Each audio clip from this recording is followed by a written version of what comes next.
Welcome, one and all Disney fans, to WDW After Dark, your weekly show about all the things you care about: Marvel, Disney, Star Wars, theme parks, Disney food, and so much more.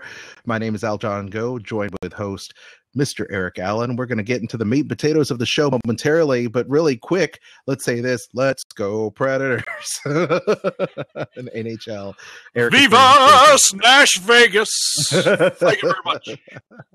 Let's also talk about this couple ways. And let me say this: we don't say it enough, but thank you so much for allowing us to enter your homes every single week. And last week we had a show.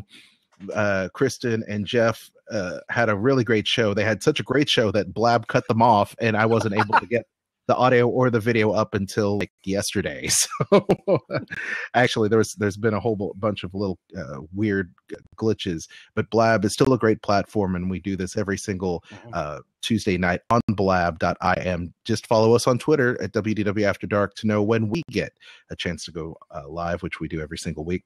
But thank you so much for allowing us to do this and supporting the show and watching the Blab, watching the YouTube, listening on iTunes. We do really appreciate it. I have to say, this is a highlight of my week. Every single time I get to talk with my Disney friends, Eric, Jeff, Kristen, and share our love of Disney with everyone out there. It's always great. I definitely look forward to it, and it definitely takes me away from whatever I'm doing, and I just feel that much more happier. Eric, don't you feel the same way? Oh, yeah, I'm feeling the love big time right here, right now. Well, you can also feel the love. You can actually help love our show and support it, because we have all these great affiliates. For one, book your Disney trip, whether it's a Adventures by Disney, whether it's a Disney cruise, Disney parks in the US, or any cruise line at all, or even Universal trip. Book it with Kristen at magicaljourneysvacations.com. That is a great one-stop shop. You can click on the form. You can get your free price quote. Kristen will then work to earn your business, because there's no one in the business like her. She's been to the parks many times. She knows every ride, every food stop like the back of her hand, and she's definitely there to help save you money, whereas others will not. So please take your an opportunity to book with her, and you won't be disappointed. She will earn your business, and it is absolutely free. You could give your money over to the big travel agencies or book directly with Disney or Universal or the cruise lines, but why do it? What you want to do is, at no extra cost, you could get all the benefits of having an expert person who's traveled the world, traveled the cruise lines, every cruise line, and really give you that in-depth knowledge to make your trip a lot easier and better and save you money at magicaljourneysvacations.com. Also, Jeff alluded to this last week, and yes, Captain America is just right around the corner. Civil War is in full effect. Jungle Book is right now causing a stir in the box office. What a great film, The Jungle Book, and you can get your tickets. Take your friends, take your family, and don't ever miss out on a show by clicking our link to Fandango and join up with their VIP membership. There you can earn rewards. The more movies you go to, the more rewards you earn, whether it's through your AMC theater, Regal Cinema, or your local Cinemaplex. You can get those tickets right now, and don't miss out on what will be the blockbuster film of the summer, Marvel's Captain America: Civil War, opening May 6th. And then Amazon. Everybody loves to shop through Amazon. I know. I do it quite frequently. Eric has done it. He's bought video games through Amazon. You can do it with our link. It doesn't cost any more. But when you click on our affiliate link over there at wdwafterdark.com, you will in turn support this program and make sure that Amazon throws us those little tips in our tip jar to help continue to do this show and do constant improvements. We're getting ready to launch our Patreon. More about that in the weeks to come. But it's going to be a great way, because we provide this show for you for free every single week. It's a great opportunity for you to show us some love in return by doing the stuff you would normally do. Once again, your catch-all for all things great and archive shows, as well as our affiliate links at wdwafterdark.com. And now on with the show. WDW After Dark, now loading. WDW After Dark. WDW After Dark. Live and uncensored. Starring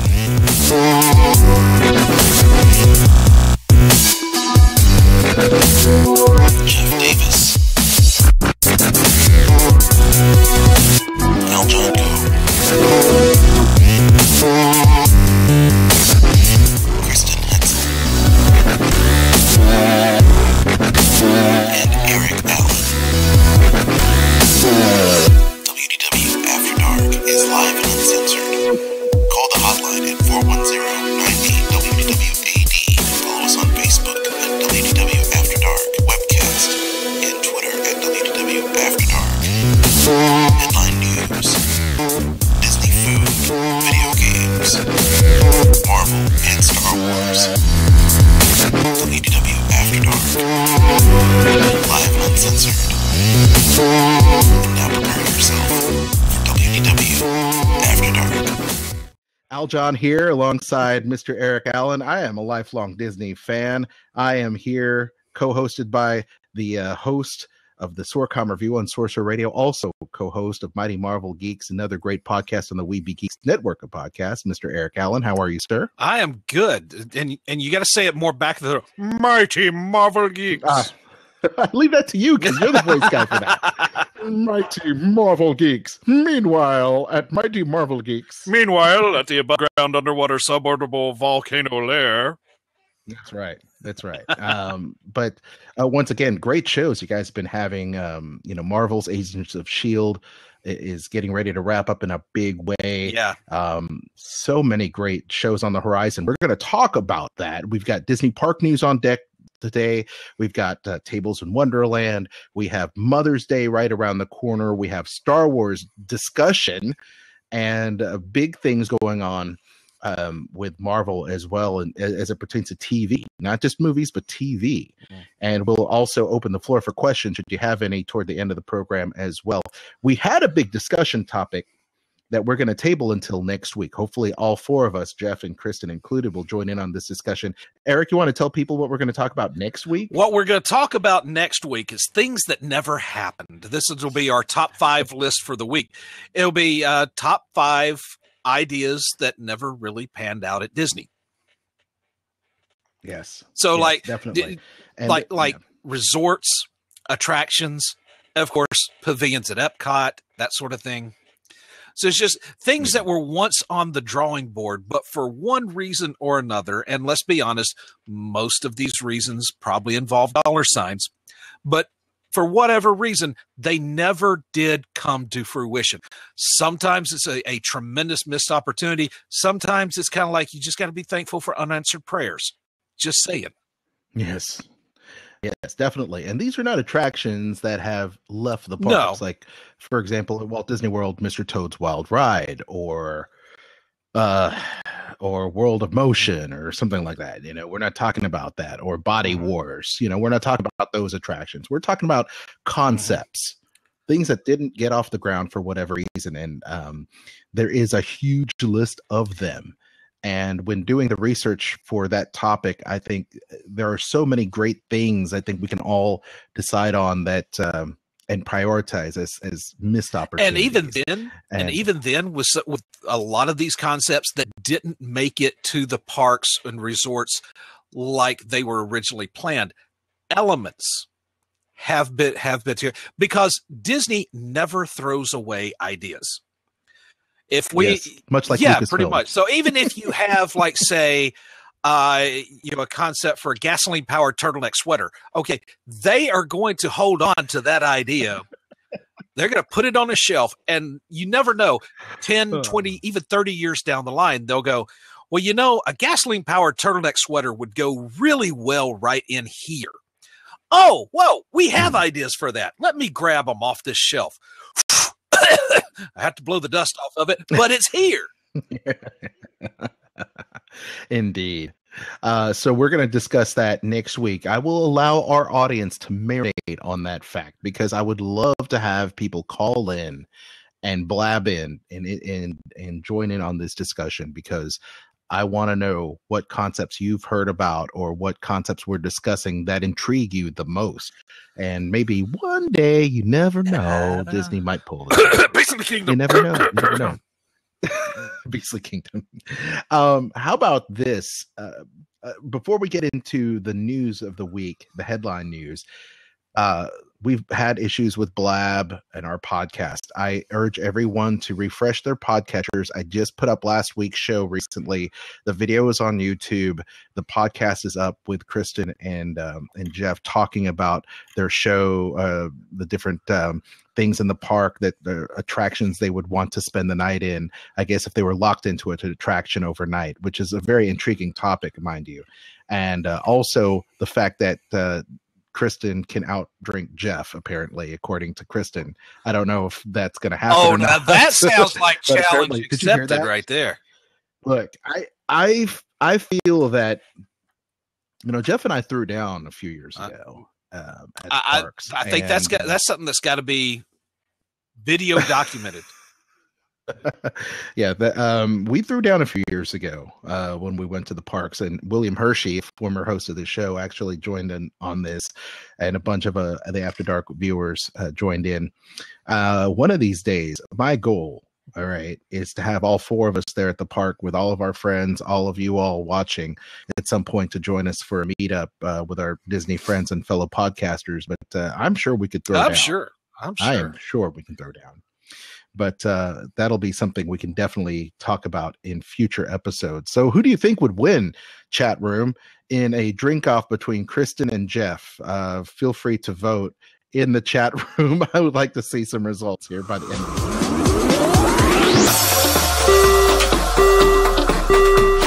Ladies and gentlemen, we are currently holding for further traffic clearance. Check out Kristen's new website, magicaljourneysvacations.com, for all your vacation needs. Disney, Universal, cruise lines, and more. Thank you for traveling with us. magicaljourneysvacations.com. Have her book your magical vacation today. Headlines.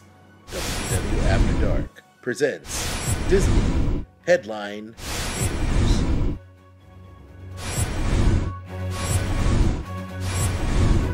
Eric Allen, would you do the honors of launching with your section? I will be happy to start things off with news from the Marvel Universe, both regular and cinematic. First of all, as you mentioned earlier in the show, Aljon, we are zooming closer and closer into the debut, the premiere of Captain America Civil War. Now, currently, at one point in time, I say currently because I think it's still pretty close to it. At one point in time, the movie had a 100% rating on Rotten Tomatoes. Okay, the last I saw was still pretty recent. It was still like up at 94%. So it is definitely certified fresh.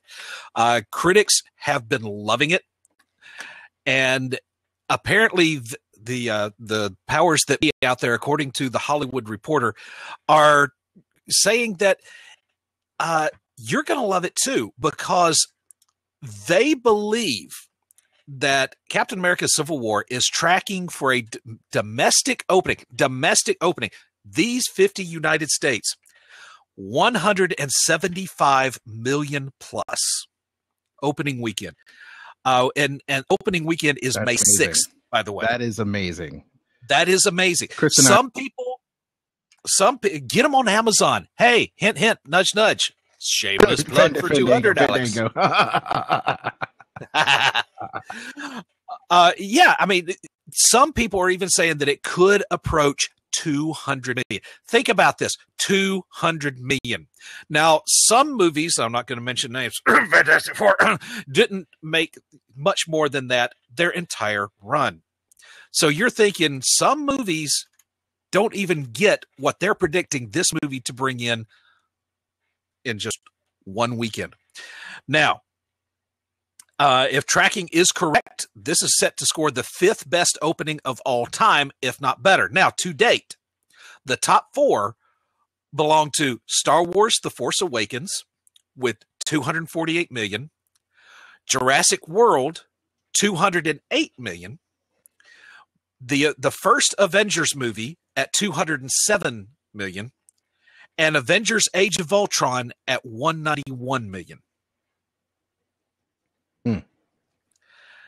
So, I mean, that's some rarefied air. Don't you think? Oh, come on, man. I mean, those are those are great numbers. So what do you think? So what do you call it right here, right now, before we go any further? What's your over under? Do you think it's going to go over that 197 or excuse me, 175, or you think it's going to be under? I think we're going to have 200 million. Okay. Opening Okay. weekend. I'd be a sucker to take that bet. Because here's what I'm looking at. Box office right now, as I look this up, for Jungle Book opening weekend, gross 110,284,975. That's gross. Opening weekend 103 million. And it's definitely, I mean, the budget of this film though was 175 million for the Jungle Book, and it's going to make it. Yeah. It's and Disney fans, and that has a Metacritic score of what, 8.1 or 7.6 right now. It's surprisingly high. I say surprisingly high because this is one of the series of Disney animated classics that is being given a live action version, because we kind of like got Cinderella, we've got Alice in Wonderland, we've had of course the Jungle Book, and we've had 101 Dalmatians, Maleficent. Actually, out of all of them so far, my favorite is still going to be 101 Dalmatians, simply because you've got Dr. Gregory House and the Weasley dad as Jasper and Horace. So, right. Yeah. Right. But I can't argue with them making that.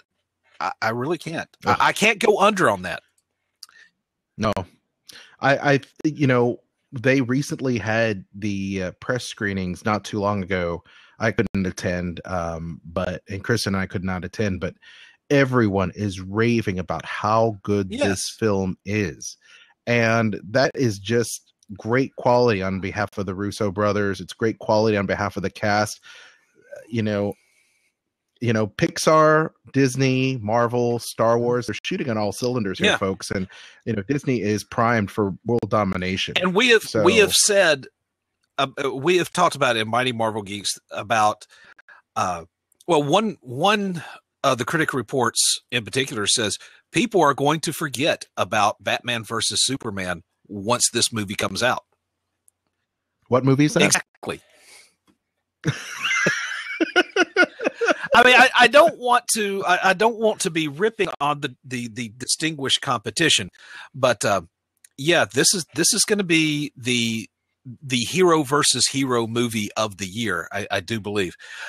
Now, one of the things that people are definitely going to be looking for is the appearance of Spider-Man, the very first appearance of Spider-Man in the actual bona fide Marvel Cinematic Universe.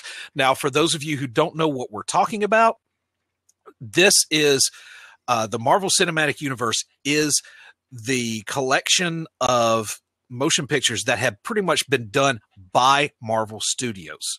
So it's all their in-house stuff. Now, years back, Marvel sold off the rights to what was in a lot of their popular characters like the X-Men, Fantastic Four, Blade, so on and so forth. Now, since then, a lot of those rights have come back, but not all of them. And Spider-Man has been one of those characters that's been still out there. Columbia/Sony actually owns the movie rights, but they have worked out a deal with Marvel Studios to where basically it's kind of like a timeshare. It's kind of like a Disney Vacation Club deal. It's like, Spider-Man's got these points for this movie and those points for that movie. So, yeah, that's kind of how that works out. And his next movie, to everyone's benefit. Yes, I think this is a total win-win situation because there are no losers in this. And in another story that we did report on at Mighty Marvel Geeks a few weeks back was that possibly the title of the movie that basically it's a reboot. It's a non-reboot of Spider-Man. That's his next movie after Civil War. A company that does business with Sony in terms of reserving domain names. They reserved the domain name SpidermanHomecoming.com. Now, that is a storyline arc from the comics of when he first got back after the first Secret Wars with the black costume that turns out to be an alien symbiote that becomes one of his, most feared enemies. Yeah, but we don't Venom. We didn't know then, but we do now. So hindsight is 2020. But as it turns out, that's exactly the name that the movie will have. His Homecoming movie, it will be Homecoming. See what we did there? Double meaning there. Several different layers to that. Layers, like an ogre. Layers. The movie will premiere in theaters July 7th of next year, and it will indeed be titled Spider-Man Homecoming. Now, that was an announcement at CinemaCon in Las Vegas recently with Tom Holland as the new guy taking over the role of Peter Parker and Spider-Man. Who's in the Captain America preview. That's it. Yes.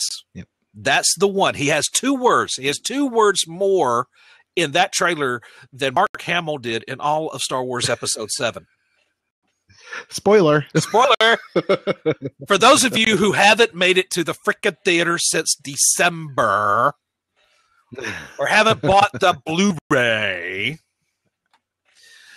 yeah, he's speechless.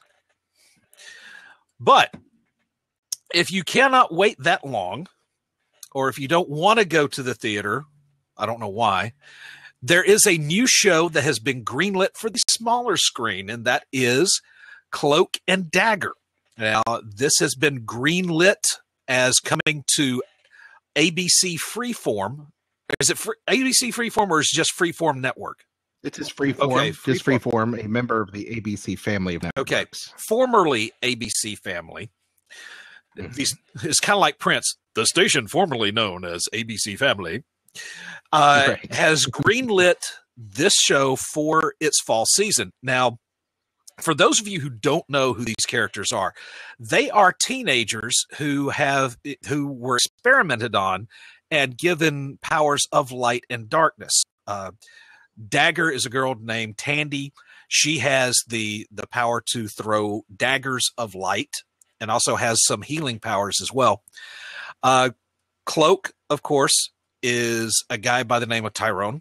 He has been given he has a cloak. He wears a cloak, but his powers are the powers of darkness and intangibility, and can also, I don't know if this is still the case, but when I was reading him, he had a pocket dimension inside his cloak. So he could kind of use that to trap people in, and that was just kind of creepy. But anyway, the story goes, Cloak and Dagger first appeared in Peter Parker's Spectacular Spider-Man number 64, which was March 1982. They had a series in 1985 that started off as well. Basically, what you've got, the storyline will be, is a pair of teenagers who acquire superpowers while falling in love.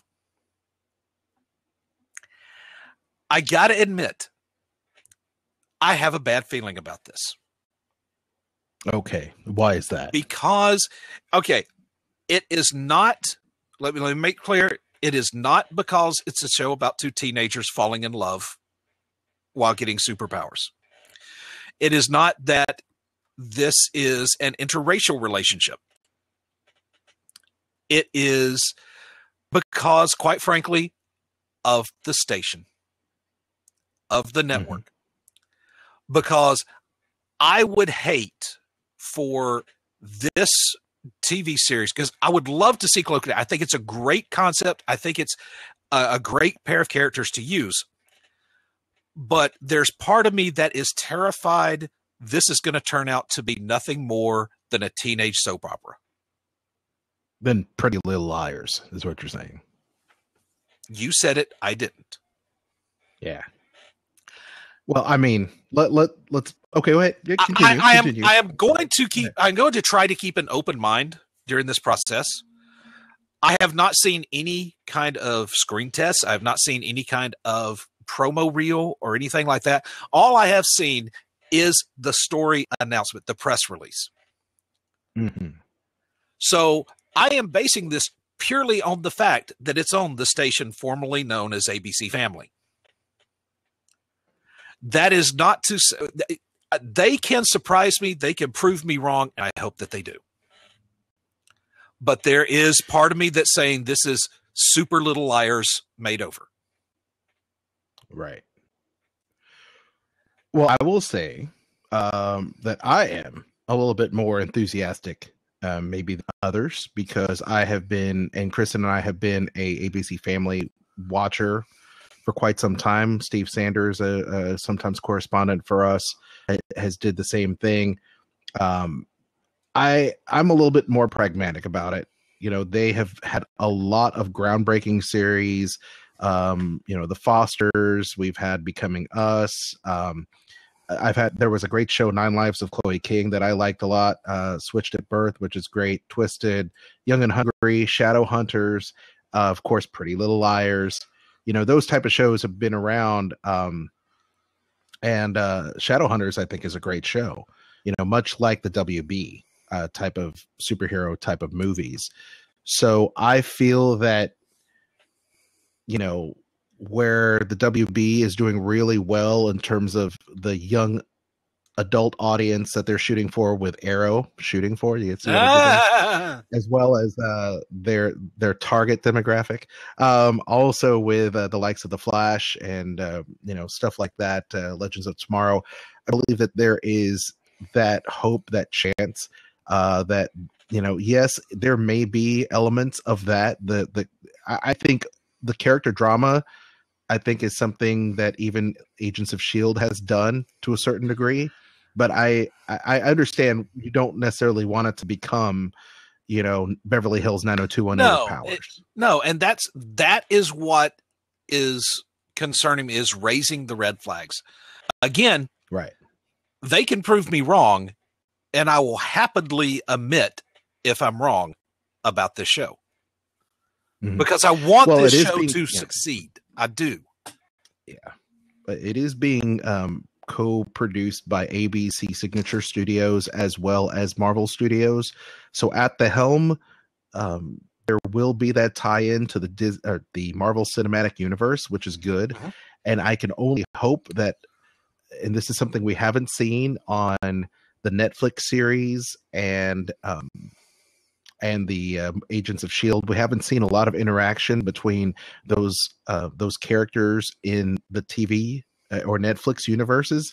I hope that someday there will be a little bit of a crossover where we can see Luke Cage on Agents of S.H.I.E.L.D. and we'll be able to see Cloak and Dagger on Agents of S.H.I.E.L.D., or even, you know, Hell's Kitchen over there with the Defenders territory with them. I would say at least a little bit. I would say Cloak and Dagger would be more on the street level than they would any other level.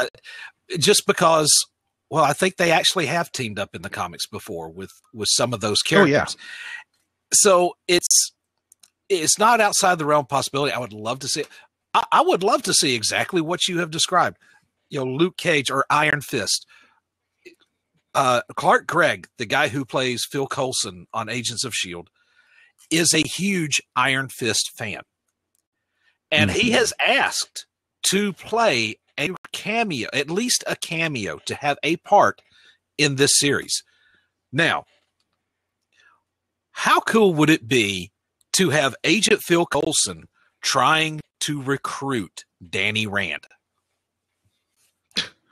It makes perfect sense. It does make especially perfect sense.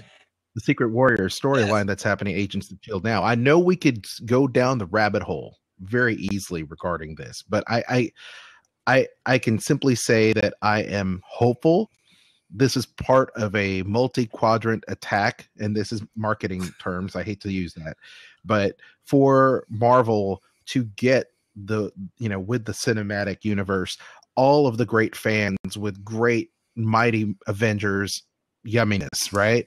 To get all the people that love those characters, and to get the hardcore Marvel fans in the Netflix, the Hell's Kitchen Defenders universe, and to get, those fans that can watch PG programming to a certain extent, with Agents of S.H.I.E.L.D., and to get those young adults, involved and find an aspect that speaks to them, as the relationship blossoms, and we know that it's not necessarily interracial, even though it is. Okay. A lot of people can deal with that, but just fighting the war on drugs, I think, is going to be a predominant situation that might come up from time to time in this story. And ABC Family and now Freeform has been known to handle tough situations like transgendered, interracial, adoption, handicap, issues with, all kinds of different things. I mean, they have really been on the forefront of acknowledging those audiences and making award-winning programming as a result. And I think still with that, I can understand your concern. I believe that they will really do a good job producing this program, and I really looking forward to it. And all the characters in the Marvel canon do a great job of intermingling in the Spider-Man series that's on Disney XD right now. Cloak and Dagger has already been introduced as characters in there that intermingle with the X-Men, that intermingle with the Agents of S.H.I.E.L.D., that intermingle with the Avengers. And I think it works great. They've really done a great job with the Ultimate Spider-Man series and the Guardians of the Galaxy and the Avengers, and now hopefully that can translate more. So they have the kids. they really do have a pulse where the kids are, and now they can extend that even further to the young adult demographic. So I'm encouraged by it. It has potential. I will readily admit that it has potential. And for one thing, I'm looking it up here as well. Yes, they could definitely fit into the Netflix universe because they have in the comics. They have. They're coming to get. Yeah, I know. Say nothing at casual. I didn't do it. Nobody saw me do it. You can't prove anything. No, I mean, like they've encountered the Punisher and Spider-Man, Iron Fist, Deathlock. Now, there's a character I would love to see get his own series, the version from Agents of S.H.I.E.L.D. I think that's a great character. You want to talk about wasted opportunities? I think that's one of them. Yeah, so, there's a lot. But that's really all I have from the land of the Marvel universes. Oh, that's very good. Thank you very much, Eric. I appreciate that. In Disney Park news, recently they had the Star Wars half marathon that took place over the weekend, and wow, that was impressive, most impressive. Hundreds of people showed up for that, and they actually showed some pictures there at StarWars.com. The medals are outstanding. I hope that you all can check it out, but these marathon medals are just amazing. Plus, a little bit along the way, there was also some interesting stuff that could be found, like a little ATST leg, those little scout walkers, that was kind of there. But those things sell out so quick. So if you have the opportunity to do a Run Disney event, whether it's the Marvel themed or the Star Wars themed, I say do it, or even Disney themed. I can tell you that Chris and I were aiming for that, but because of I've got some leg issues, I wasn't able to. I'm not able to run anymore. But that would be pretty awesome. I may have to do a quick jog. I have a question. I have a question about that. Then. Yes. Okay, you're talking about medals. Did Chewie finally get his? Yes. According to, and you should know this because you're a limited subscriber. Did he get a medal from the marathon? Yes, I know he did get them in the movie, but that's just such a running joke. I just figured, stay with the tour, Al John. Trust me, this is funny. So I know. I'm sorry. You got it. I see what you did. Yeah. Yeah. There you go. So. Really quick too, and we'll have some more Star Wars news here in a minute. The concert series at Epcot sizzles up now. The Sounds Like Summer lineup is great. Have you ever been to the Sounds Like Summer lineup, Eric? When you were there, you ever check out those cover bands? Honestly, I don't think that of all the times of the year, that's been one of the few times that I have not been. Like during June and July. Yeah. Well, and I understandably so, because the parks are absolutely packed. And but having said that, added value to the people that do attend for 7 weeks at Epcot this summer, starting June 5th. They just recently announced the lineup. Now look at this. June 5th through 11th, we have a tribute to Boston called "Don't Look Back." Nice. I love Boston. Love Boston. Let me know if you're a fan of these classic rock artists. Okay, June 12th through 18th, the Salute to the Eagles called Hotel California will be doing their run there. If they do take it easy, I think I will be happy. Let me tell you. Did I tell you that I met Don Felder, the original guitarist for the Eagles? No, you did not. Okay, so I'm doing this event. Were you standing on a corner in Winslow, Arizona? It wasn't Winslow, Arizona, but I felt like I checked out, but I could never leave at this event. But I did talk to Don Felder, and this happened like a week after Don Henley passed away. Oh man! And I didn't have the heart to ask him because I know that there were issues with the Eagles going back and forth, but he was a really nice guy, and I am a big fan of the Eagles, and I think this is going to be the bands seem to be amazing. If you ever search these bands out on YouTube, you'll see how good they are. June 19th through 24th, Rumors, a Fleetwood Mac tribute band, will be performing. Oh, I would love to see that group. I really would. One of my all-time favorites. Love Fleetwood Mac. June 25th through July 1st is Simply Tina, a tribute to the legendary Tina Turner. Another bit of news here for you. I was actually part of the road crew for Tina Turner when she came into Nashville. And it was, I believe, her and Elton John. Oh, nice. I think that sounds right. Yeah. Yeah. And boy, she had a lot of gear to load. A lot of gear, man. But it was a great show. I've seen Tina Turner twice, so I think she's amazing. And the tribute looks good, too. Also in there, for those of you who love the funky 70s, Staying Alive, a tribute to the Bee Gees. I'm actually very, very fond of. There you go. Staying alive. Good job. Thank you. You see, you can. I can't. July 2nd through 9th. That's when the Bee Gees will be there. The tribute. Brand new this year, also with Rumors, is Bruce in the USA. Of course, a tribute to Mr. Bruce Springsteen, July 10th through 16th. And DSB. Any idea what the acronym is for? DSB? I'm going to go out on a limb and say here that it's Don't Stop Believing. Right? Yes. I almost picked up my guitar and started playing it. It's one of my favorite songs.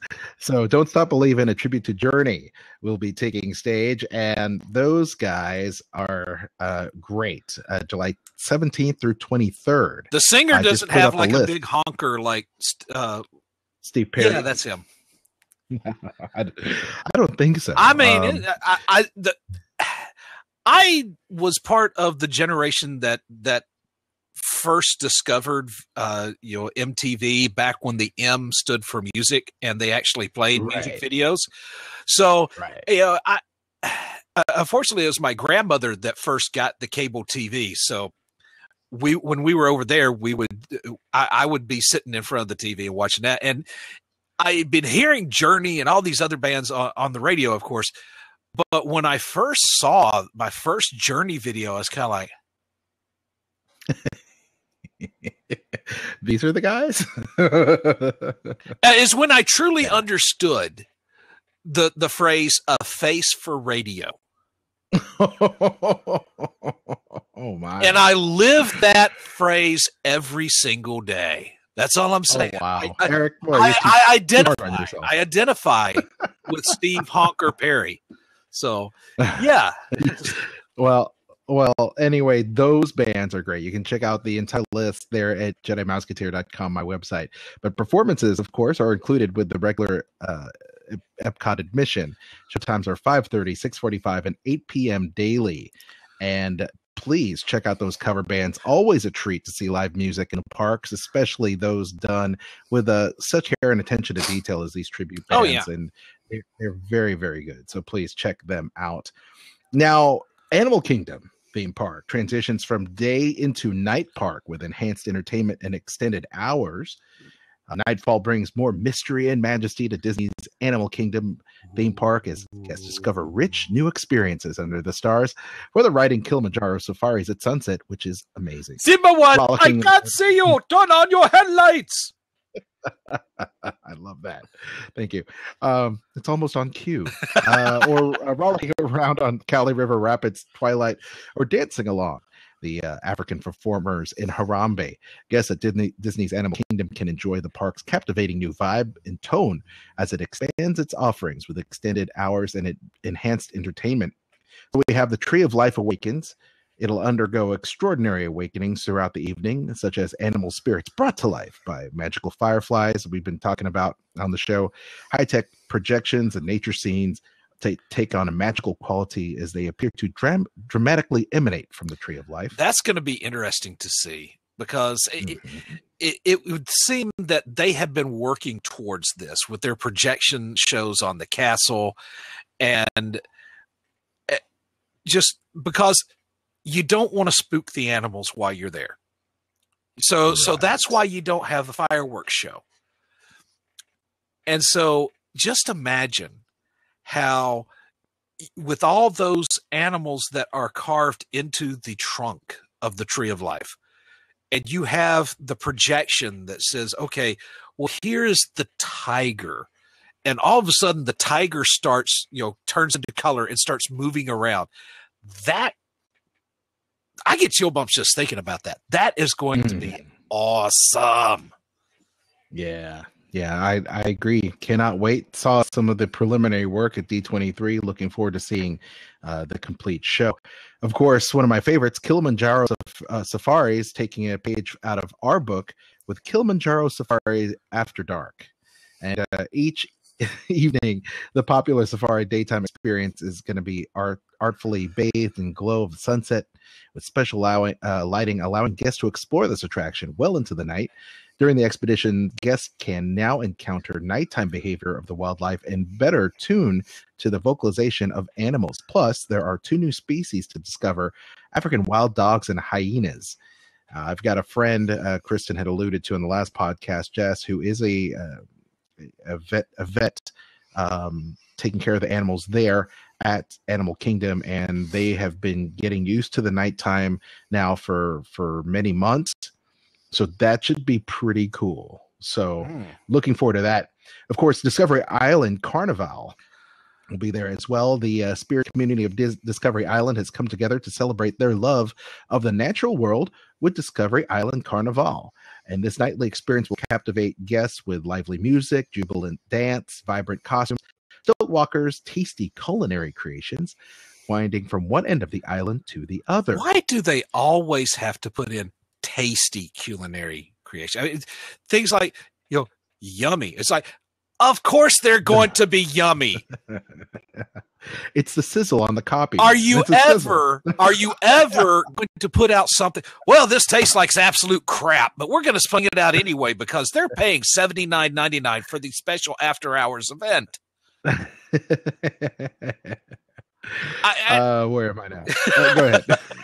No, it just tickles me when I see that, because you're just trying. It's like, ooh, tasty food. There's a sign there in the Harambe part of Animal Kingdom where it says "Good Eats," and I'm like, well, thank you, Captain Obvious.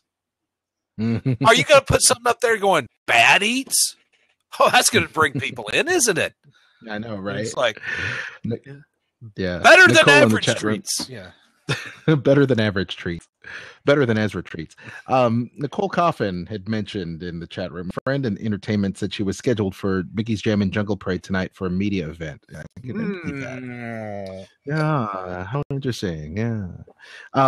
Adventures with new attractions, of course. Well, and new with attractions, favorite attractions, not new. But of course, you'll still be able to check out Cali River Rapids, as I talked about. Expedition in Everest will be around. Also, Dino Land there.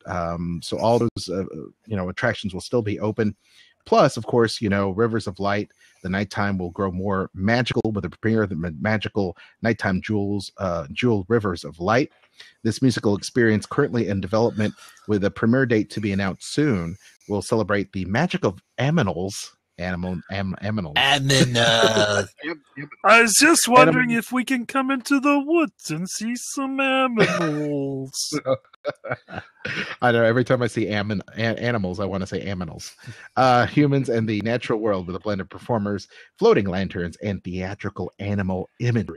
So I was there at the park not too long ago and saw them building the stadium seating for that. And I have to admit, it looks really, really good. I cannot wait to experience this attraction later this year. Hopefully I'll get an opportunity to go, and hopefully you too, Eric, and the rest of us will be able to check that out sooner than later. But once again, I think it's all about having a great experience for Disney goers, and I cannot wait for this attraction to kick off. We have done some evening extra magic hours at Animal Kingdom. I think there was like kind of a test phase when we were there. There wasn't much to it, obviously. It was mainly centered in Dino Land USA because, of course, those were attractions that didn't involve live animals. And I will say this, Primeval World, now I know it gets a bad rep because the theming is kind of corny. The whole area is kind of corny, and some people just they don't care for that. But it's a fun ride. I have always we were one of the first 200 people to actually ride Primeval World because we just happened to be there on the day they soft opened, and we were there like within the first hour. So, yeah, I enjoy it. Your mileage may vary. Could it use some? Could it use some updated theming? Probably. Could you? I would love to see that rethemed, brought over to Magic Kingdom and done up as a teacups roller coaster for Alice in Wonderland, because it's the right size, right shape. You just kind of put it there. It's kind of trippy. You can put that indoors, and oh Lord, that would be so much fun. Yeah, a little dark ride. Yeah, that'd be crazy. Dark ride roller coaster. Yeah, Iger, if you're listening, write this crap down. You say that, and of course, your mileage may vary. My mileage won't get me anywhere with that ride because every time I ride it, a kidney stone jars itself loose, and I end up passed out for the rest of the day. Okay, so there you go. Okay. I every time I say, "Hey, let's give that a whirl again," and of course, I end up hurting myself. So. But I do like the attraction, though. Nonetheless, I do. Yeah, like it. Now, a couple tidbits. We have Mother's Day dining at Disney. Kristen had put this up at diningatdisney.com, and you can check this out. Mother's Day at Disneyland. Are you a lucky mom who gets to celebrate Mother's Day at Disneyland? If so, no, I'm not. Disneyland Resort. Well, I'm not talking to you. Okay. Well, maybe you have a mom you want to take. You might want to celebrate it over at Disneyland Resort because they have some great Mother's Day meals planned. Carnation Cafe is adding some special dishes to their menu for that special day, including teriyaki honey grilled salmon and orzo. Blue Bayou will have delicious offerings of seafood pot pie with lobster, mahi, snow crab claws, English peas, carrots, and potatoes. You had me at lobster. Yeah, lobster. And if buffets are your thing, make sure to start your day with the Disney characters and a brunch at Goofy's Kitchen at the Disneyland Hotel, which I love. And you can fill your pirate plate with made-to-order omelets, eggs Benedict, cheese crepes, pastries, and more. And maybe you'd like to sleep and want to celebrate with a character dining buffet instead, so you could sleep in. And then you'll enjoy chicken, salmon, pork loin, and roasted turkey with all the delicate sides and more desserts than you can handle there. And there's also a buffet offered at PCH Grill at Paradise Pier Hotel, and you can do the all-you-care-to-eat breakfast with the characters choosing from Scottish salmon, roast chicken, chilaquiles with scrambled eggs, frittatas, pancakes, waffles, or more. Or you can have dinner without the characters and chow down on several stations that include seafood carving station and mac and cheese salad bars. So a mac and cheese salad bar? Mac and cheese bar. I'm sorry, mac and cheese bar and a salad bar. So it sounded better the first time around. It did okay. Whenever you can, throw a little rough it in the mac and cheese. Yeah, there you go. Yeah. We've secretly replaced your mac and cheese with salad. Oh, now that's not so cool. Okay, I got to stop you right here because I'm just being Budinsky all over the place, but that's okay because you're not cutting me off from it. Okay. Have you ever had the mac and cheese hot dog that they serve over there at Animal Kingdom Restaurantosaurus? I have not yet. Dude. Yeah. It sounds crazy. You can look at this and say, why on God's green earth would you desecrate a hot dog covering it in pasta and cheese? No, it sounds good to me. But you put one bite of that in your mouth and you go, ha! I'm just saying. Yeah, well, that does sound amazing, but I like the mac and cheese bar. That looks good. Well, there you go. How about if you're still over there at Disneyland, follow me now. Still at Disneyland. If you're looking to have a 3-course prefix menu, you might want to look toward Steakhouse 55, which I love at Disneyland Hotel. Ooh, nice. Starts your meal with lemon fettuccine, pan-seared scallop, then filet mignon with lobster, whipped potatoes, and spring vegetables for dessert. Chocolate-covered red velvet cake with a price of $55. Oh. That is actually an awesome price for that. If they sound really palatable to you, then celebrate. Make those reservations today. More details at diningatdisney.com. And Kristen has all that information for you. I'm hungry now. And if that is something that is appealing to you, might I give you information regarding the Epcot side there on the East Coast. Epcot International Food and Wine Festival sneak preview event. For those of you that are Tables in Wonderland card holders like myself, you can taste your way around the world. Now, I've done this for several years in a row. It's always good. You can join us for the buffet-style lunch of sampling food and beverages inspired by this year's food and wine marketplaces. You can be the first guest to savor some of the exciting new offerings coming this fall. Kristen and I have reported on. This is going to be at the World Showplace Pavilion at Epcot, Sunday, June 26th, from 12 to 2. Now, it's a little pricey, $135 per person, gratuity included. Registration opens Tuesday, May 3rd at 10 a.m. Eastern, and it's limited, so first come, first serve. And you can once again get that invite if you join Tables in Wonderland today, and just Google search Tables in Wonderland to register. I think Tables in Wonderland always does a good job. I think it's an expensive but very good event. I wish that Disney would increase the hours of operation, because I felt like within 2 hours to spend that much money on the food, you need to sit and enjoy it. But they kick your ass out at 2 o'clock. So that is my one bit of, can we make sure people get in on a timely manner, but also don't rush them at 2 o'clock. And they totally were like, okay, 2 o'clock's here, get the hell out. Yeah, it's kind of like a bartender at closing. It's like, all right, people, wrap it up. You don't have to go home, but you can't stay here. Yes, the music of Semisonic's closing time. Yeah. But it's okay. I got this question then. Yes. Yes, this is all. Yes, it's expensive. Yes, they don't really give you time to properly digest and ruminate and enjoy your meal.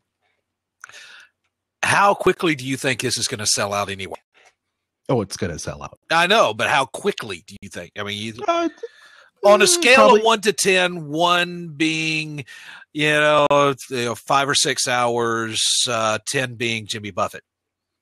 It may sell out within 24, 48 hours. I mean, it's a pretty large space, and I know they're going to try to pack it in there. Mm-hmm. This is going to be in the events pavilion that's back there in the World Showcase. Yeah, it's there in between Canada and United Kingdom Pavilion, isn't it? It's kind of like where you go down that little path and you see that gate that goes to nowhere, apparently. Right. Unless you're having an event in there, in which case it goes to somewhere. Yes, absolutely. So that's where it goes. And it's it's a great event. Don't get me wrong. Yeah. I think if you go there and you have the chance to sample the food. Now, we go there with a bunch of friends, so we do chat, but we're all like stuffing our faces, like, "Oh, this is great! Nom, nom, nom, this is great! It's great to see you again. So how are the wife and kids?" We'll catch up after the show. All right, we'll catch up after dinner. But in the meantime, let's just stuff our face. Can we do that? Can we stuff our face? But the people there are always great. The presentation is really good. So is it worth it? I think so, because you're able to get so much of the great new food samplings for the Epcot Food and Wine Festival, so that when you're able to attend the Food and Wine Festival, especially if you're local, you can be a little bit more leisurely when you go around and say, "Oh, I've tried that already. I'm going to try something else." So, this is kind of a good way to get a condensed international food and wine experience in one day. It's very condensed, and it is a lot of food. So I have Chris and I will suggest, and Kristen will probably talk about this in next week's show, but just come in hungry and be prepared to get your food. Go around and get your food while you can, and prioritize. Look around, see what looks good to you, and get what you can and bring it back to the table and start eating. And if even if you don't eat or finish your plate, feel free to go back and get some more, or get whatever you need to get, because they will wrap it up really quick. So that's my suggestion to you. So we covered Mother's Day. We covered the Tables in Wonderland. Now we're going to move into some quick Star Wars news, and then into some Disney discussion with Mr. Eric Allen. Our friend Warwick Davis, who plays Wicket, among other great Star Wars characters, is going to be hosting Star Wars Celebration Europe in 2016. So if you happen to be out there, it will be Celebration Europe, July 15th through 17th in London, England, at the XL. And it features 3 full days of entertainment, celebrity appearances, interactive games, sneak peeks, and more from Star Wars. And Dave is, of course, Star Wars Celebration host. He's done this before in the past. He has also hosted Star Wars weekends there at Disney's Hollywood Studios. Is an amazing host. And he will also be joining Sorcerer Radio alumni and a friend of mine, Dave Collins, who was the voice of Proxy in Star Wars The Force Unleashed. And he is a friend of the show. He's been on Sorcerer Radio during Rebel Force Radio, part of our Sorcerer Radio podcast network, and on air on Saturdays, right before Mighty Marvel Geeks, actually, on Saturdays on Sorcerer Radio. But hey, Warwick, congratulations. David Collins, congratulations. Looking forward to Star Wars Celebration Europe. Unfortunately, I've been invited to go, and I cannot attend because it's in Europe. I don't have my passport yet, but hopefully one day I'll be able to attend. But Star Wars Celebration is great no matter where it is. So for more details on that, feel free to log on to StarWars.com or check out Star Wars Celebration Europe. You just simply search for it on the internet. Really quick, also, my review of Star Wars The Force Awakens on Blu-ray. I meant to do that last week, but you weren't here like me. I weren't here. But you can pick up Star Wars The Force Awakens on Blu-ray, digital, HD, and DVD using our Amazon link. I have to tell you that the movie looks amazing. When you purchase it, you'll be able to stream it anywhere and have access to it anywhere by inputting the digital code in your My Disney Movies Anywhere app. And surround sound looks great, sounds great. Bonus features, there are tons of them. Some of my favorite bonus features include the behind-the-scenes Force Awakens, which I really like. The situation there is the table read. The table read is not a full table read, Eric. I'm sorry to disappoint you. But it is good nonetheless. I really dug it. The behind the scenes in terms of creating BB-8, the X-wings, the casting of Daisy Ridley, which is really nice. I think that's a great. That was one of the best casting things of Star Wars in a while. Mm-hmm. Yeah, and John Boyega, I think, was great. The crafting of the creatures. Once again, the battle for the snow fight, the lightsaber fight between Kylo Ren and Rey and Finn was great. These documentaries remind me of the old PBS documentaries from the original trilogy that you would see. So I really felt that this was worth the money. John Williams and the Seventh Symphony, of course, Episode 7 with the symphony. I'm getting chills just thinking about John Williams. And the music is so much a part of Star Wars, as our friend Dave Collins had said on Rebel Force Radio. And on Sorcerer Radio, that it is the oxygen of Star Wars. It is definitely a must buy for any fan of Disney and, of course, the Star Wars fan. And you, once again, use our Amazon link. I definitely give it a thumbs up, a must have. And the fact that you can access it from all of your apps, whether it's Amazon or My Disney Movies Anywhere or Google Play, just adds so much value. And the fact that you have access to all those bonus features. And there are, deleted scenes are okay. The deleted scenes are okay. They're not. I think that we'd have more, and I feel like Greg Grunberg did an incredible job as the pilot, X-wing pilot Snap. But unfortunately, most of his scenes are left on a cutting room floor, which is a shame. But I think it's great stuff. Definitely something for you all to check out, especially the crafting creatures, the John Williams, and the screen test for Daisy Ridley, and the table read. Getting all of those characters, the original trilogy and the new Star Wars Episode 7 characters, to sit together and to see Mark Hamill read the opening crawl, and to see the excitement in which the new characters, Oscar Isaac as Poe Dameron, as Finn and Rey, they're all interacting and they're so into it. And another surprising thing they included was the fact that Carrie Fisher had a little bit of an issue trying to get back into the character of Princess Leia, and they showed how J.J. Abrams was able to pull her aside and get her back into mode of "you've got this," and trying to get her groove back, and that was also very inspiring, for me to watch. An artist that's trying to get back into the universe that she left 35 years ago. Yeah, so it's really cool to see. Yeah. So definitely thumbs up for me. Well, good deal. I bought the DVD, the combo DVD, Blu-ray, digital. It's just my life has been kind of jam-packed, and I've not been able to sit down and watch it. Because one thing that I swear, this is the first thing I am going to do when I put it in the Blu-ray player. It is not going to be watching the deleted scenes. It's not going to be watching the table read. It's going to be looking for the Star Tour Star Speeder that's supposed to be in the background on Jakku. I looked for it. I couldn't see it still. I got a big honking screen TV over here. I will be pausing every few milliseconds with a magnifying glass, goes like, oh, these pixels look kind of slanted. This is it. This is it. I have to say, the movie looks brilliant, and I have the digital version. So everything, for those of you that haven't went all digital, Chris and I have a lot of movies. We've got Big Hero 6. We've got a bunch of, A Nightmare Before Christmas.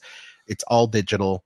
And it really looks great. It really does. And the access to all the menus are great. I just like the fact that no matter where I am, my Disney and Star Wars and Marvel movie collection goes with me. So if I'm on a plane, or if I'm, sitting in a hotel room somewhere, which I travel so much, I can access all of those films on the Disney Movies Anywhere app and have fun. Do you have an issue with the digital downloads, with them expiring? I have not yet, but okay. I know that has happened. And should it happen to you, contact the customer service there at Disney Movie Rewards, or Disney Movies. It'll tell you there in the pamphlet and the booklet, and they will issue you another digital code. Well, see, that's the problem, because if I'm going to go to the effort to get a movie on DVD or Blu-ray or digital download, I'm going to watch the crap out of it. And I'm not going to stop within like 6 months to a year of watching it. So I had some movies. I think Captain America: The First Avenger was one of them. Thor was another. So this kind of gives you the time frame. And I had them downloaded. I had them downloaded onto my phone because, like you, if I'm out somewhere, if I'm in a long car ride, or if I'm just off somewhere that I could take a break and actually watch, some stuff. I want to do it. Well, it was working fine for a while, but all of a sudden one day I tried to pull it up. It's like, your license for viewing this movie has expired. Mm-hmm. And so I've been kind of skittish about digital downloads, about digital versions. And the only problem with a streaming app like Disney Movies Anywhere is sometimes you're in a place where your internet is spotty, Mm-hmm. or their cell phone reception is suspect. Mm-hmm. But yet you'll want to watch something. And so I prefer to have on a file that I can pull up that's not dependent on streaming like a cloud somewhere in Nepal. Oh, sure. And I agree. I mean, if you have the ability to, you have your backup for the film, and you can play the disc. And I'm one of those people, and Kristen is too, that we still buy CDs, we still buy albums. I do a little bit of both. I have albums and I have purchased digitally. And I use subscription services as well, like Netflix and Amazon. Yeah. But it is nice to have a physical copy of that stuff. Mm-hmm. But I have known Disney customer service to be absolutely amazing in that regard, in terms of that, because early on, especially digital rights management for those type of films have been locked. But if you've registered that film, it's your account. Obviously, that they'll turn it back on. They shouldn't have any problem with it. Now there are times, and when you sign up digitally, that they can remove a movie from digital streaming. That is within their right, and a lot of people frown upon that. But I believe that the Disney company is very much aware that this is what you paid for. They, to my knowledge, haven't pulled anything from a catalog that when you've purchased a film. After doing some research, because I was like you, I was very skeptic about it, but the people there at Disney has been doing a great job in terms of providing people with a lot of value for their money and making sure their streaming is good. And the great thing is, much like Netflix or Amazon, it'll downscale if you don't have the best internet access. So you can still stream it. It may not be a full 1080. It might be a 720 or whatever it is, but they've done a good job of it so far. I've been very happy with the streaming service, and so it is an option, and I think it's an option as more vehicles and places become more Wi-Fi enabled. That this is definitely a great option, especially for parents that want to keep their kids entertained, or you want to entertain yourself. Yeah, there you go. Sometimes the kid you want entertained is you. That's right.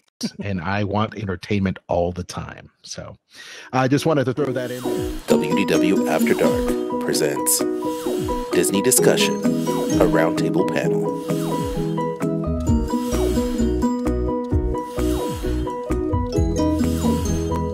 Eric, you recently made a post on our internal, yes, here it is. You recently made a post regarding Star Wars fans. You have the article, so I will turn the floor to you. I cannot claim the origin of this discussion. That actually goes to fellow WDW After Dark host Jeff Davis, who, if he's still watching or listening, I'm not sure if he is, but hey Jeff, you're the one who started this. Just so you know. Ka-tung, ka-tung. Right. So hear that? That was me throwing you under the bus. All right. So if you were driving around in, let's see, where was this? This was in San Francisco recently, specifically on the corner of Steiner and Lombard. You may have seen a billboard that says, "Dear Lucasfilm, please continue the original expanded universe, the epic story that existed from 1976 to 2014. Thank you." With a website, you know what? I'm not even going to give the website on this one, because it is spearheaded by a group called Give Us Legends. give us legends. And they sent out a tweet with a picture on it. Says, good afternoon, Lucasfilm. The fans would like a word. Now, first of all, the fans would like a word saying, we want the expanded universe back. Now, correct me if I'm wrong, Al John, but didn't we earlier in the show talk about opening weekend for the first non-expanded universe movie to come out to the Star Wars franchise in 30 years? Yes. Didn't it make a few dollars? Just a few. Just a few. Something, in excess of $200 million, was it? I think it broke a few records. It may have. Yeah. Hey, for the folks that give us legends, I think the fans have a word, and that is, we like what's happened with Star Wars. And by contrast, the group had a Kickstarter campaign to try to fund this billboard. They got just under $5,000 coming in donations to pay for the billboard, which, I guess billboard space in San Francisco is not cheap. So I'm guessing you could get either one billboard there or several somewhere else where the real estate's not quite so pricey. To give some backstory on this, back in 2012, Lucasfilm was purchased by the Disney company. Now, of course, that has been the thorn of the side of several, I would say many Star Wars fans who really only think Disney is capable of producing singing warthogs and pixie dust, which I just like to call them wrong. Now, before the movies came out, before Episode 7 came out, this was back in 2014, Lucasfilm made a statement. They released a statement saying that the new movies would not continue the storylines from the expanded universe. In effect, it's like taking the expanded universe. Basically, what the expanded universe, folks, is everything with Star Wars' name on it that was not in the movies. If it was not in the movies, not in the Clone Wars TV show, it was considered expanded universe. Now, these are all the novels like Heir to the Empire, Yuzan Vong Invasion, Truce at Bakura, that sort of thing. Mm-hmm. All the video games, all the audiobooks, all the role-playing games, etc. This, folks, comic books is not canon. This book I'm holding, Heir to the Empire, not canon. That angered a lot of Star Wars fans because in their mind, and I really hate that. I really hate to call myself a Star Wars fan at some point because that means I'm in the same boat with these people. Yeah. And I feel sorry for them because they cannot enjoy a piece of literature that is part of their franchise unless it has a direct tie-in to the official storyline. Right. If they're good stories, they're good stories. If they're good stories with X-Wing fighters in them, they're good stories with the X-Wing fighters in them. Unfortunately, the fanhood is kind of fragile that way. Now, to give you an idea of just how much of a quagmire this is, okay. All right. In 2000, Lucas Licensing appointed a guy named Leyland Chi to create what they call a continuity tracking database, and it's referred to as the Holocron Continuity Database. Holocron being pretty much the flash drives of the Star Wars universe. Leland, a good guy, by the way, met him. Yeah. Okay. Awesome. There were so many sources, so many stories, and so many stories that contradicted each other the database had to have what they called layers of canon. Canon being, sacred law. Now, of course, the movies were the sacred canon, the quote unquote true canon. Right. And each layer underneath it trumped what was underneath that. So you had the movies, which would trump all. Then you have like the Clone Wars TV series. Then you would have video games trumping novels. Then you'd have, and at some point they even had just a level that just said, heck, this ain't even near canon. Children's books. Super Bombad Racing for the PlayStation. Okay. Star Wars, big head characters, kart racing. That stuff was in the lower levels of canon. So if you're Disney, and this is what the diehard EU fans don't seem to realize, this was such a bulky and unwieldy thing. Disney, I say Disney, but it's really Lucasfilm. Disney says, hey, we want you to put out movies. Lucasfilm says, okay, we cannot do movies based on the EU. We have to go in a new direction. First of all, this is how we can keep our story straight. Because we have fanboy whining now because they have gone in a different direction. But imagine if they decided, okay, well, for a movie based off the expanded universe, we're going to do, say, Heir to the Empire, like what you had, written by Timothy Zahn. Timothy Zahn. Great Timothy guy. Zahn. Yes, we met him in Nashville. Great guy. Yep. Mm-hmm. Big fan of The Incredibles. Mm-hmm. Okay, now you're going to have some fanboys that are excited about this. Others saying, "Well, such and such story was better than that." So now they're mad that they didn't do their favorite story. And then you would have all the fanboys that were looking forward to it dragging out their fanboy microscopes and looking at every detail down to the minutiae, saying, well, Mara Jade's hair is not the right shade of red. Or Thrawn would not say that.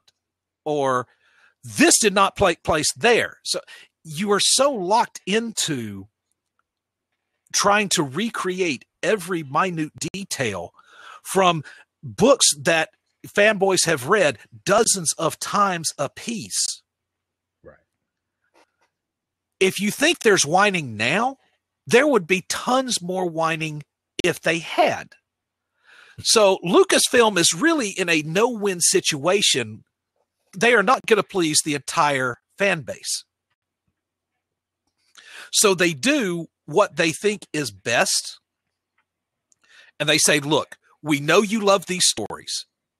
We are going to keep these stories like in Superman, the Kryptonian city of Kandor. It's in a jar. We put it over here. We're preserving it. You will still be able to buy these books on the shelf. We will still continue to print them. You'll still be able to read them. You'll still be able to enjoy them. But they're in their own pocket dimension. Legends. Like those great comic books. Yes.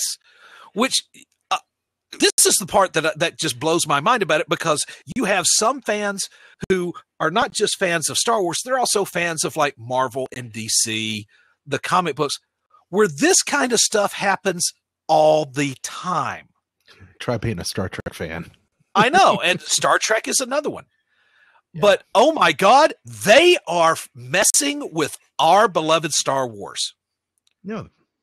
Disney, you're ruining Star Wars. You're ruining my childhood. And I'm kind of like, how? Please. Let me hold up a doll and you can show me where the internet hurt you.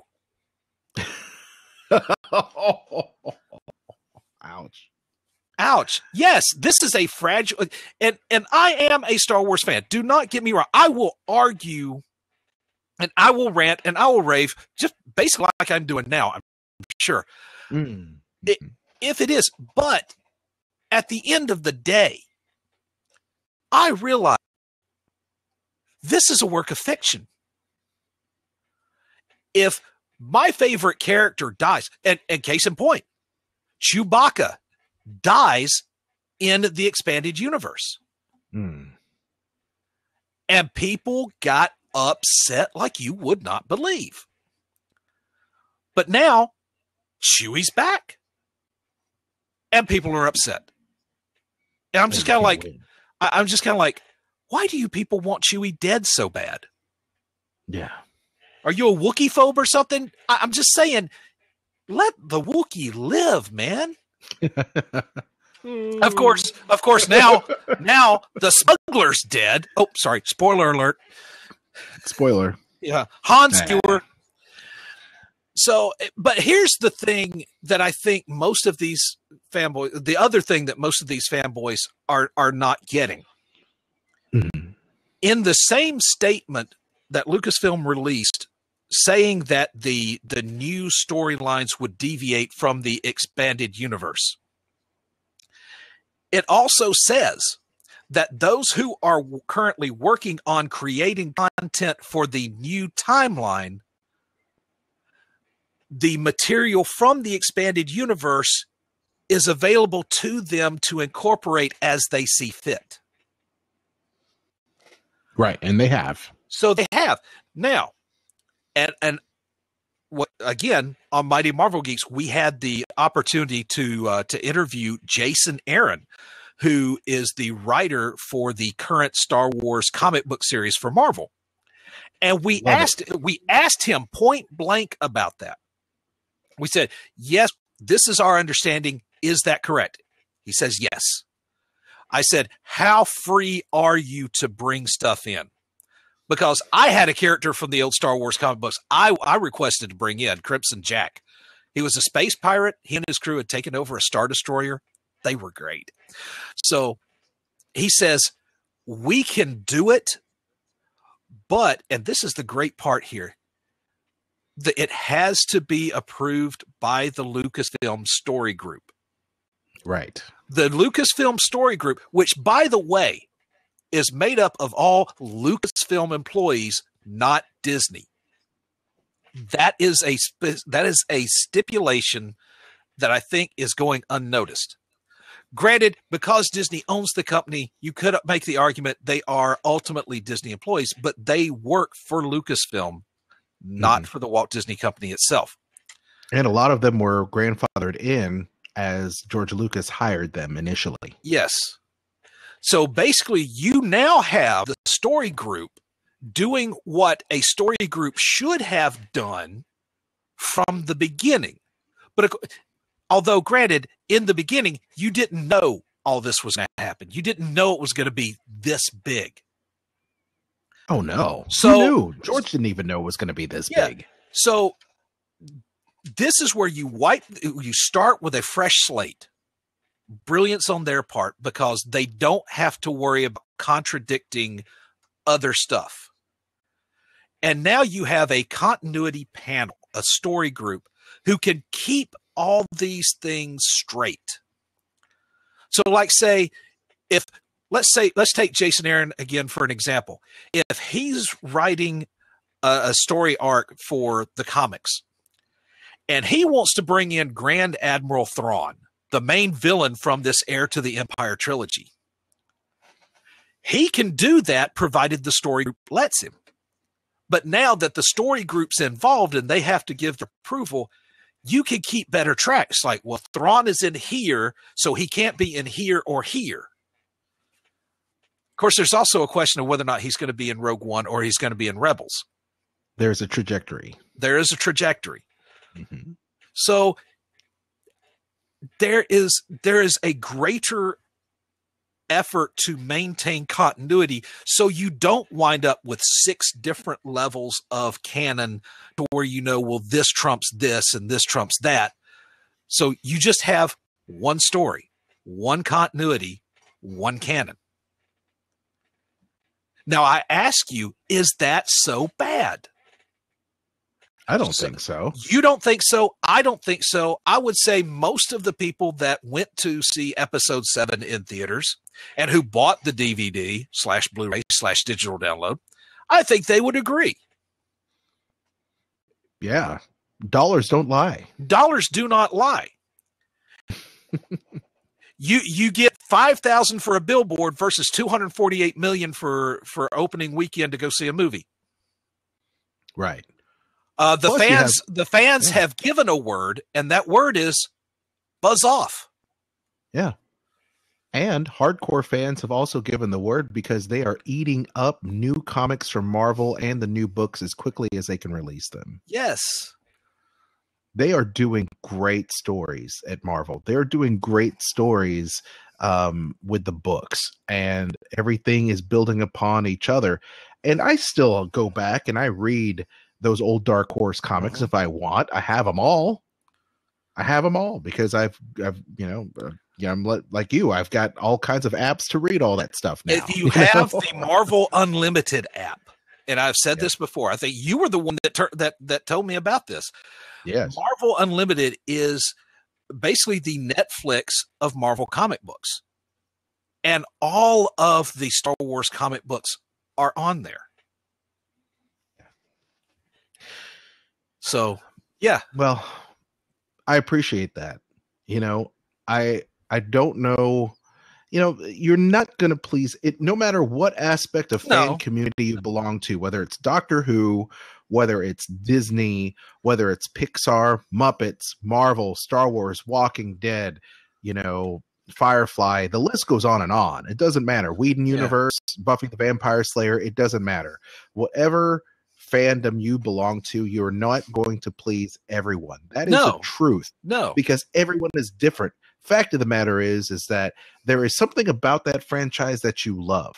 And no matter what segment of it you do love, whether you love starships, whether you like droids, you like characters, romance, whatever it is, teen drama, what have you, whatever it is for you, that's what you pick and that's what you choose to love. That's what you choose to consume. And beyond that, who knows?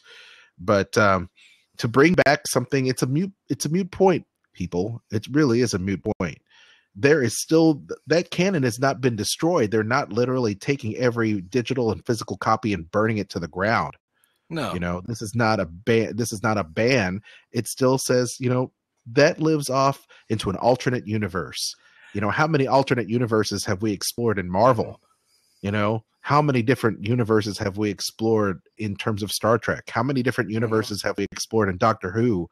It doesn't matter. I mean, there are hundreds. And then there's fan fiction. If what is going on in your current fandom doesn't suit you, there is the original trilogy, there's a prequel trilogy, there's a bunch of fan fiction, and it's out there for you to consume. And now, from what I have heard and seen in other Star Wars groups, is that some people are saying, well, just continue these stories or wrap up these stories. No, they're not going to. Well, we want to find out what happens. They all live happily ever after. The end. I understand the thought of, well, yes, you want to know what happened, but you're not going to. Well, I wouldn't have spent so much time emotionally investing in the series. So you got to read good stories, right? You got to enjoy the stories while you were reading them, right? If you enjoyed them, they're still there for you to read. And the great thing is, if you say, well, we want to know how the story ends. Well, how do you think the story ends? How do you want the story to end? See, that's the great thing. You are free to write your own ending. If you want to say that the Empire ultimately wins, fine. Empire ultimately wins. You want to say that Luke Skywalker is finally tracked down by New Republic authorities and executed for crimes of unleashing the Solo kid who went to the dark side and became Darth whatever. Fine. Nobody's going to tell you no. Nobody's going to say you're wrong. Right. This is an opportunity to basically write your own ending. And there's nobody that can argue it. I just don't understand how a group of people can raise that much money. I know they're passionate about the expanded universe, but it's a moot point, guys. Why?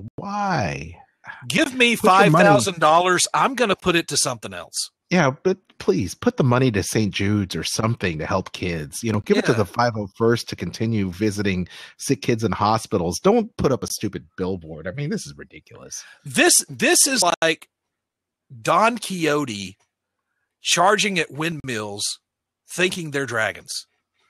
Am I wrong for saying that, Eric? Am I wrong for saying it's ridiculous? Because I understand how passionate these fans are. At the end of the day, they're all Star Wars fans. I accept that. They are. I would not say you're wrong.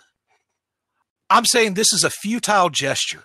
It's frustrating, quite honestly. Now, Yahoo, where we get the story, Yahoo, and I think that's a perfect expression of some of these people, Yahoo. I thought it was a joke when Jeff posted it, to be quite honest. Yes. It says, a valiant effort from fans, then, but one more than likely to fall on deaf ears at Disney. Well, guess what? It's going to fall on deaf ears at Lucasfilm. If you're going to write the article, get your facts straight. Lucasfilm's efforts and energies are going to be put towards crafting the new canon. They're not going to go back and say, oh, well, we made 3 more movies. Let's go wrap up these loose ends on something that we've had done for 20 years. Mm-hmm. I get that you like the stories. I get that you're passionate about your fandom. You want fans who are passionate about their fandom. But at some point, you've just got to realize, you know what? If they never come out with an ending to this Darth of the Month Club story, the sun will rise tomorrow. I will have to worry about my job. I will have to worry about my ability to pay bills. Right. I just, it's the writer of the Yahoo article says it's a valiant effort. I don't know that I can be that charitable. It's an effort.